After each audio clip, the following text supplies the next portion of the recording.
Hi, I'm Dr. Cedric Bryant, President and Chief Science Officer for the American Council on Exercise. Hello, everyone. My name is Aiman Lee.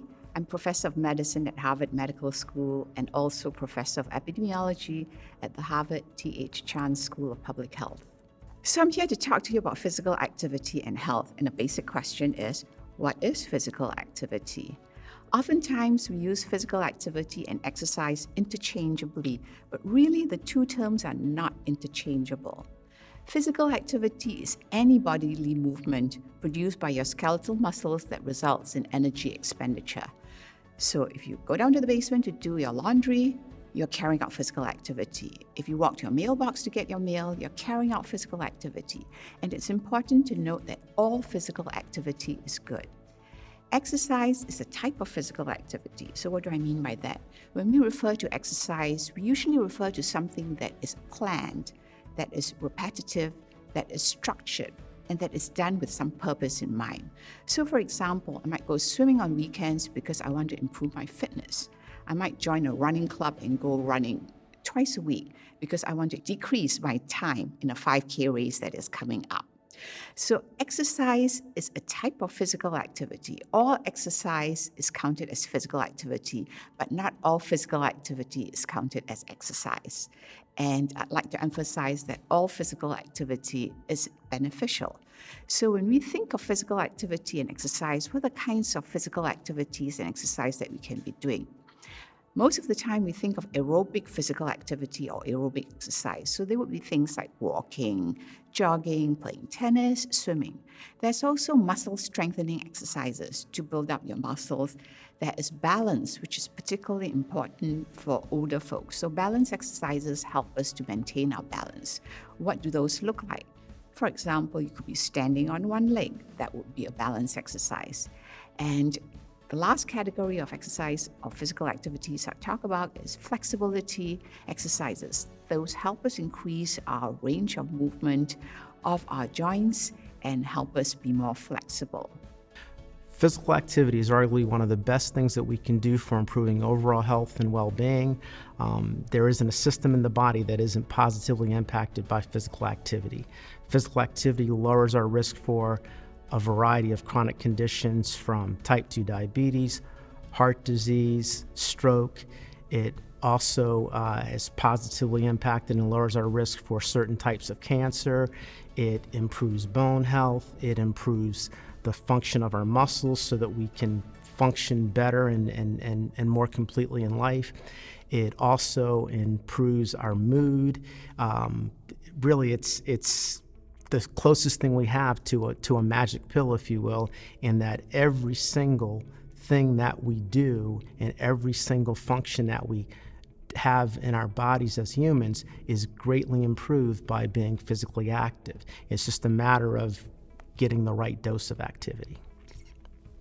Based on the large body of research that we have, the current guidelines we follow are from 2018 from the federal government. And these guidelines are somewhat separate for adults age 18 to 64 years of age and for older adults age 65 years and older. What do they recommend for adults? So for adults, the recommendations say, first, move more, sit less. Any physical activity is better than none. And then the guidelines target aerobic as well as muscle strengthening activities.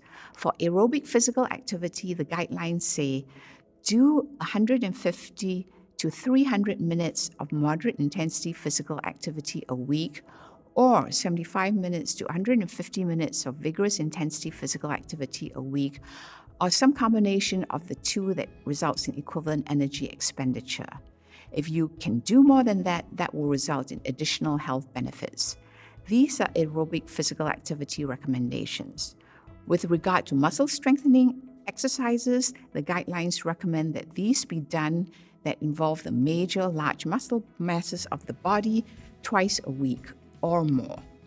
So these are the guidelines for adults.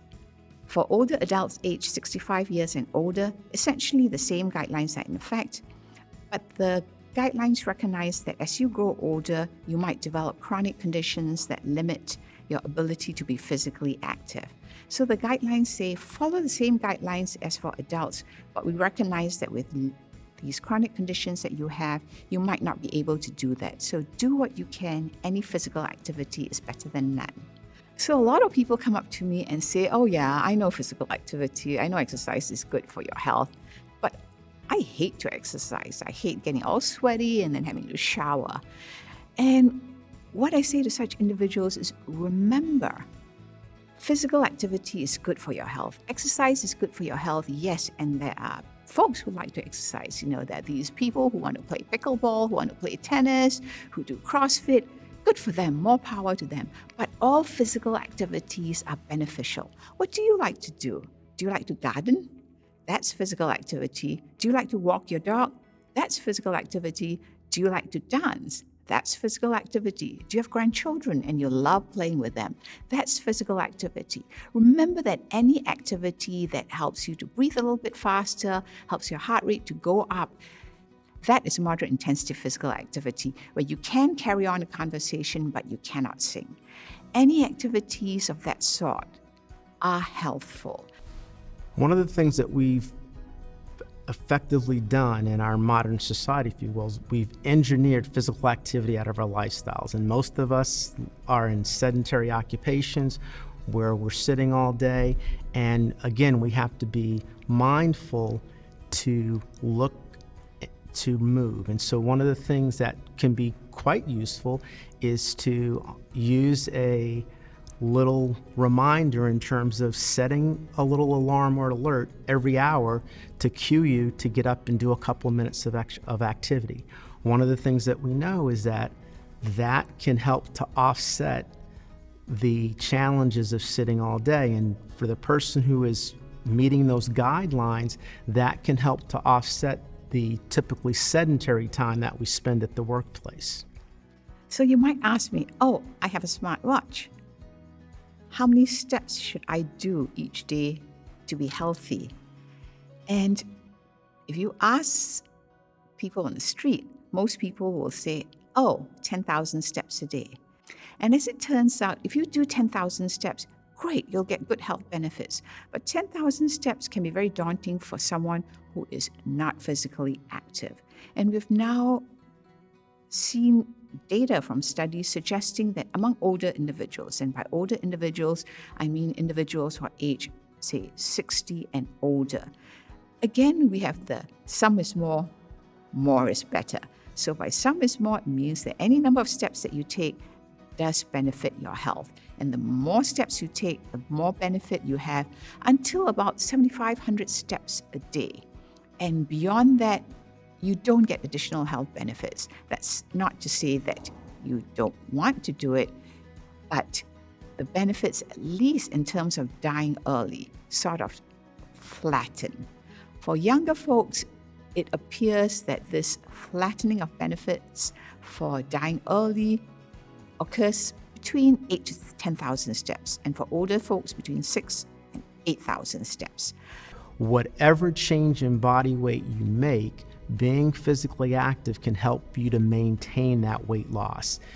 There's a big registry where they track individuals who've lost significant amounts of weight, and what they found is that one of the most powerful predictors of those who were able to successfully keep the weight off after losing it was that they were physically active, meeting those physical activity guidelines. And so I think it was like 93% of the individuals who lost weight and kept it off for a year or more were physically active. So that's a significant benefit.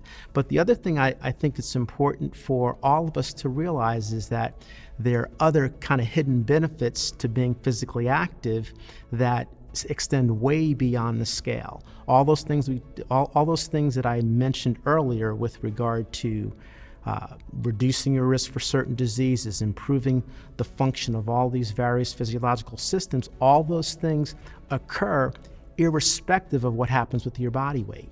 And so there's a huge benefit to that. And the other thing too is that we all want to live full lives where we can do the things that we want to and need to in life, and being physically active helps us to become better at that regardless of what happens to our body weights. I cannot Now, we express do have this, a I think, more registry clearly in and the more US which we passionately call the in that National everyone Weight Control deserves Registry, and the anyone type can of sign up life for it. that you can So experience anyone who by has lost becoming at least 30 regularly pounds involved and in has physical kept that weight activity. off for at least Physical a year can activity enroll in that can registry. help And research you continues to using live data from that better, registry. healthier, more And what the productive, data more show functional lives. is that The individuals thing who are is that successful start in low, losing weight go and slow, keeping that but weight stay off, encouraged. they are physically Understand that active on some a regular activity basis. is better than none, while more is better than some. And think of activity like loose change in your pocket. It all adds up to real money at the end of the day. So get started, find something that's fun, and get out there and add years to your life and life to your years.